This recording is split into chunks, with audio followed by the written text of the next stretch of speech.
Looks like they finally gave up. Don't start celebrating yet. We're leaking fuel. Damn it. Tank shot up.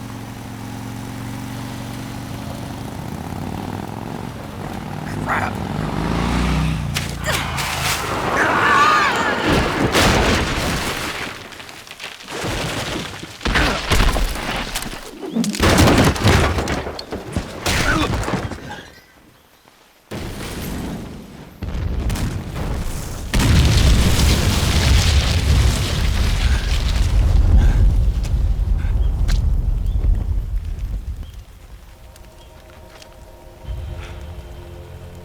Eva! I'm over here.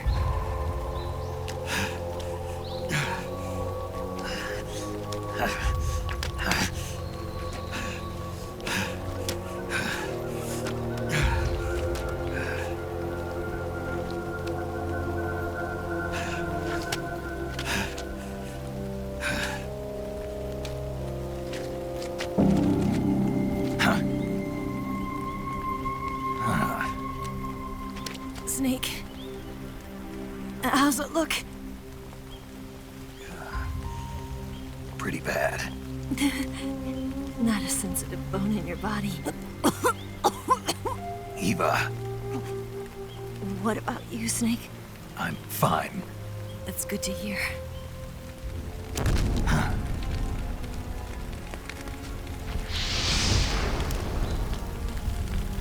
We have to get away from here, Eva. Let's go. Leave me. Eva! The boss is waiting for you. You have to go. Give me a gun. No, we're getting out of here. We're still far away from the lake. I'll never make it. I can't believe this. Uh-huh. I never thought I'd see you act this weak. What do you mean? Listen to me, Eva. We're doing this together. No, you... Eva, I need you.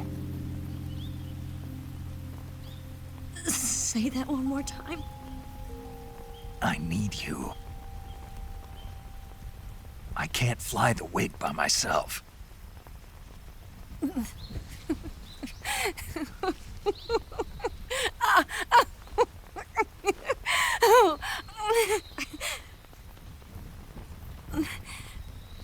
All right, then. I guess I'd better help you out.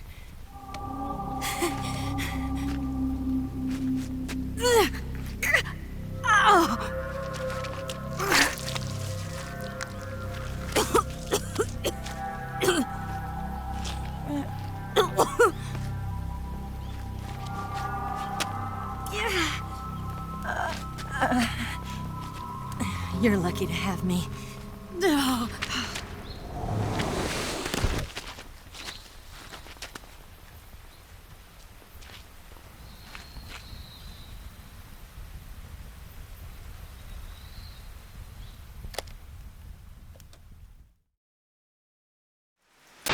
Snake, can you hear me? Paramedic, thank God. Eva's been seriously hurt. So have you. Luckily, I think her organs are all intact, but... Calm down, Snake. Calm down. You'll both be fine as long as you get the proper emergency treatment. But you're the only one who can do this. Understand? So you've got to calm down. Right. Okay. Okay. Now let's open up the survival viewer and treat the injury. Do you have supplies with you? I'm running kind of short. Then by switching the survival viewer over to Eva, you can treat her wounds too. Now get to work. Oh, and Snake, I'm pretty sure you know this already, but if you don't have enough supplies for the both of you, your wounds come first. Huh? Do you get my meaning, Snake? You've still got a mission to complete. Yeah. I know what I have to do. Snake? Like this.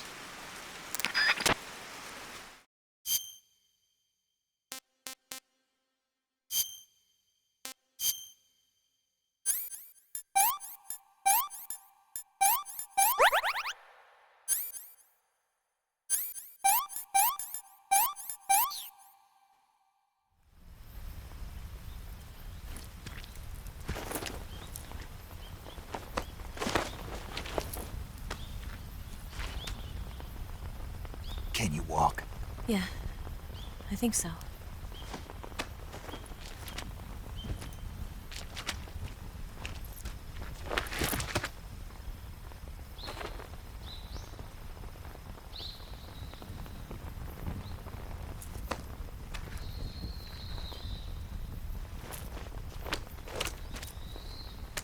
Here. It's different from the Mauser. When you're using a two-hand grip, you have to be careful where you put your hands or your fingers will get burned by the exhaust gas from the cylinder gap.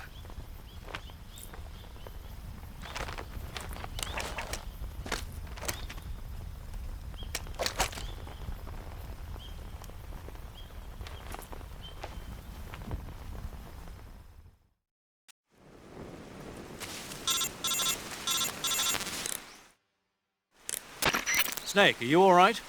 I've been better. What about Eva? I healed her up. She can manage. Good. Snake, you'll take the lead and break through the enemy's line of defense. Eva will ordinarily be following behind you. If you lie on your belly, she'll lie down as well. If you slip and fall off a cliff, she'll follow right behind. You can call out to Eva by pressing the action button. Head to the lake along with Eva.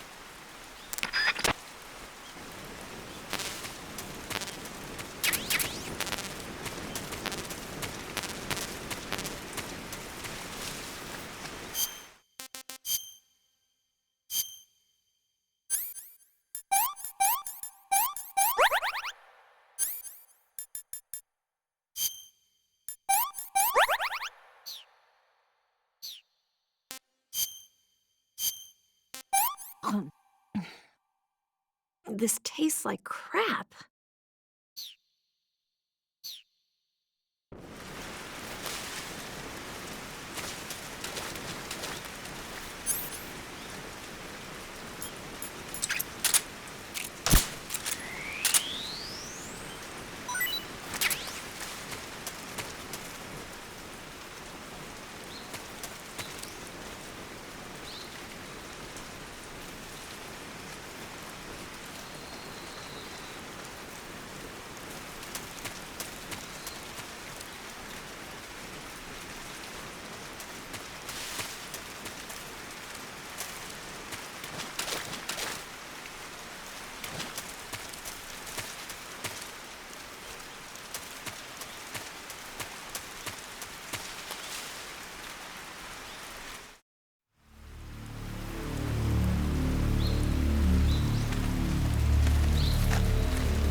Snake, the lake is just over that cliff. Eva should be able to climb it if you help her. Keep her close to you.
Yuck. What did you give me?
That's tasty.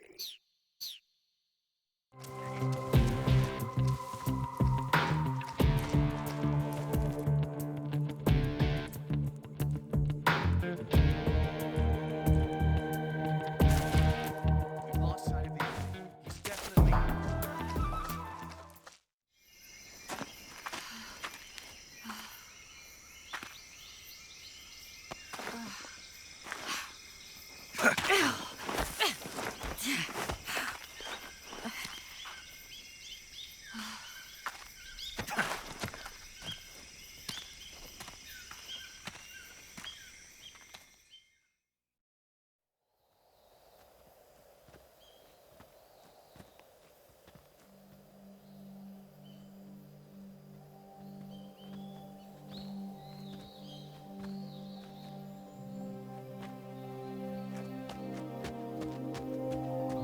Come on, Snake.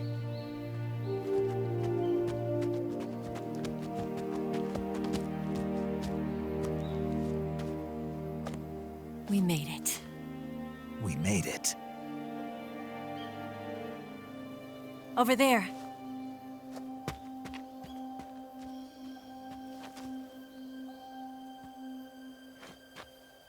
It's the boss, isn't it? I'll go get the wig ready to take off. Right. I'll leave you two alone. But come back in one piece, okay?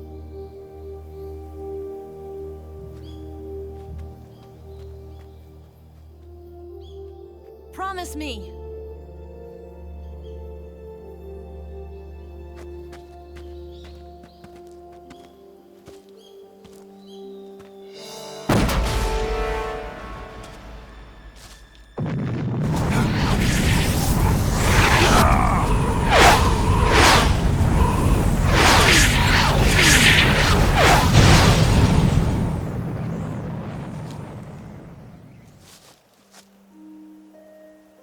Life's end. Isn't it beautiful? It's almost tragic. When life ends, it gives off a final lingering aroma. Light is but a farewell gift from the darkness to those on their way to die. I've been waiting, Snake, for a long time. Waiting for your birth, your growth, and the finality of today. Boss. Why are you doing this? Why? To make the world one again. The world used to be whole. But with the end of the Second World War, the philosophers began to fight amongst themselves, and the world was torn apart. The Cobras, my comrades who trained and fought alongside me, were torn apart as well. The foibles of politics and the march of time can turn friends into enemies just as easily as the wind changes. Ridiculous, isn't it? Yesterday's ally becomes today's opposition. And this Cold War? Think back. When I was leading the Cobras, America and Russia were fighting together. Now, consider whether America and Russia will still be enemies in the 21st century. Somehow I doubt it. Enemies change along with the times, the flow of the ages, and we soldiers are forced to play along. I didn't raise you and shape you into the man you are today just so we could face each other in battle. A soldier's skills aren't meant to be used to hurt friends. So then what is an enemy? Is there such a thing as an absolute timeless enemy? There is no such thing, and never has been. And the reason is that our enemies are human beings like us.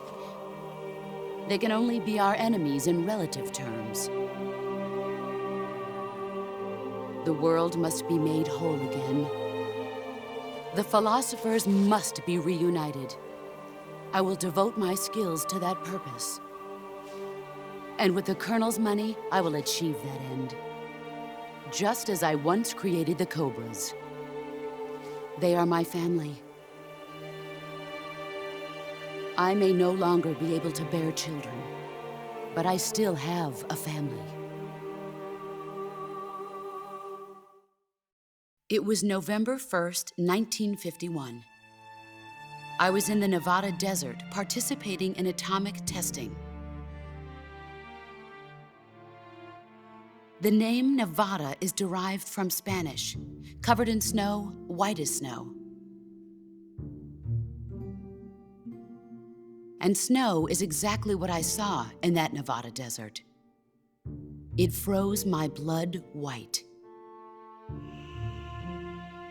Snake, you were an atomic test subject, weren't you? On Bikini Atoll. That's part of the reason I was drawn to you.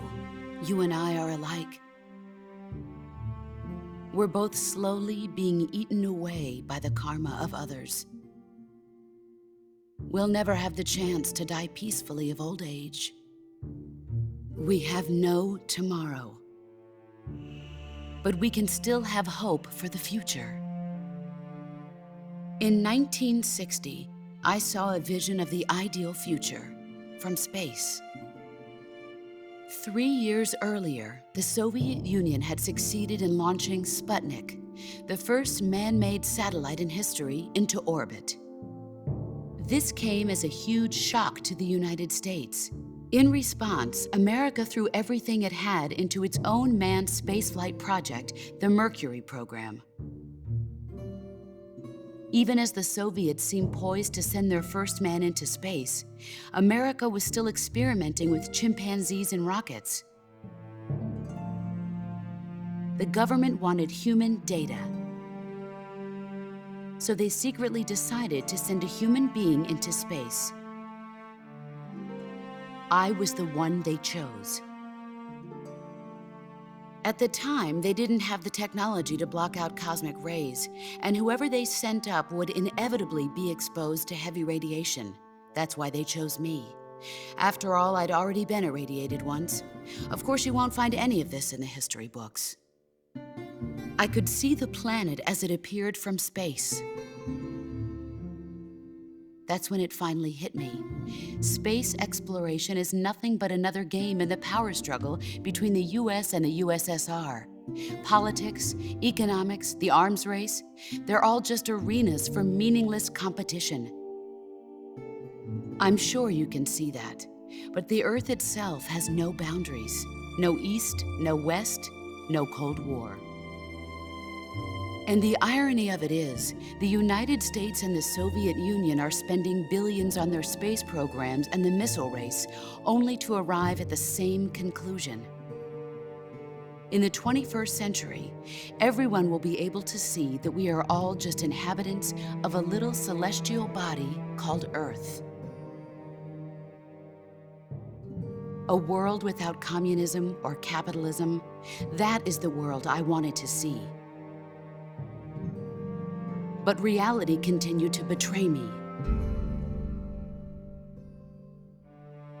In 1961, I was sent to Cuba, to Bahia de Cochinos. It was part of a CIA-sponsored invasion under the guise of taking Cuban exiles back to their country. But the US government betrayed them. Our weak-kneed president held back their air support. Defenseless, the exiles were annihilated by the Cuban army. All I could do was watch in silence. I was set up by the very country I'd sacrificed so much for, by the very government I dedicated my life to defending. I was driven from the surface world, and I went underground. Then, 2 years ago, I faced the sorrow, my old comrade in battle. He was my friend. But one of us had to die. I was left with no choice. The sorrow gave his life for me. There is no enmity between us. One must live, and one must die. That was the mission. The ones who gave me that mission were the philosophers. Early in the 20th century, the true holders of power in the United States, the Republic of China, and the newly formed Soviet Union gathered together in a secret meeting that would later be known as the Wise Men's Committee. The secret pact they formed there marked the beginning of the philosophers. But the last of the original members died in the 1930s. After that, the organization began to run out of control, and the Wise Men's Committee degenerated into a mere shell of its former self. The philosophers of today have no sense of good or evil. Their influence extends to countries and organizations involved in every aspect of every war. They have become war itself. That's how they operate. The sacrifices of war cause a shift in the times. This shift leads to renewed conflict and in turn triggers the next war. Like a nuclear chain reaction, each conflict sparks countless others, forming an endless spiral that will continue on for eternity. Do you understand what I'm saying, Snake? By consuming me and you, the philosophers intend to keep that cycle going forever. It was my father who explained all of this to me. He was one of them. You see, I am the last remaining child of the philosophers. But after he revealed the truth, my father was killed by that same shapeless, formless organization. And my father isn't the only thing the philosophers have taken from me.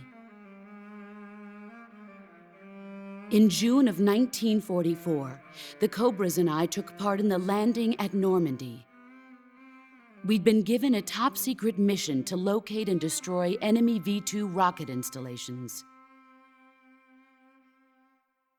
I was pregnant at the time. The sorrow was the father. I gave birth on the field of battle. A beautiful baby boy. But my child was snatched away from me by the philosophers.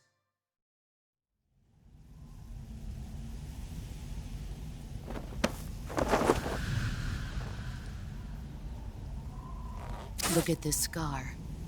This is proof that I was once a mother. I gave up my body and my child for my country. There is nothing left inside me now. Nothing at all. No hatred, not even regret.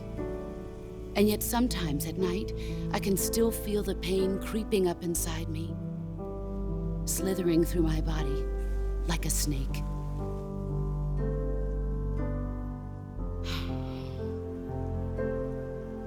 I've never talked this much about myself before. Thanks. Thanks for listening to me.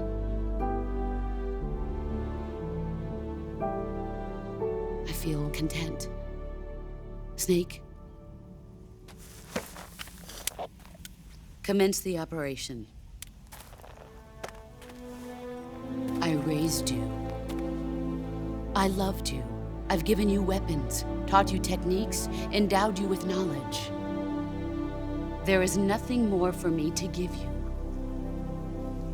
All that's left for you to take is my life, by your own hand. One must die, and one must live. No victory, no defeat. The survivor will carry on the fight. It is our destiny. The one who survives will inherit the title of boss. And the one who inherits the title of boss will face an existence of endless battle. I'll give you 10 minutes. In 10 minutes, MiGs will come and bomb the hell out of this place. If you can beat me in less than 10 minutes, you'll be able to escape in time. Let's make this the greatest 10 minutes of our lives, Jack. Boss. You're a soldier. Finish your mission. Prove your loyalty. Face me. Let's...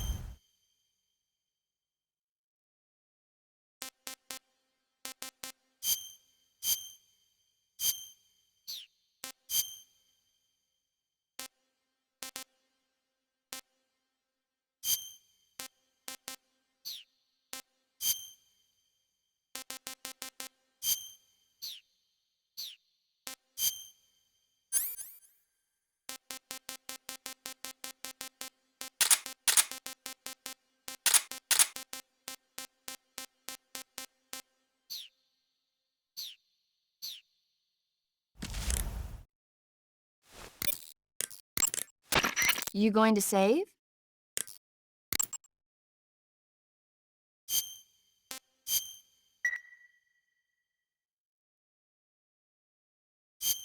Good luck. Thanks.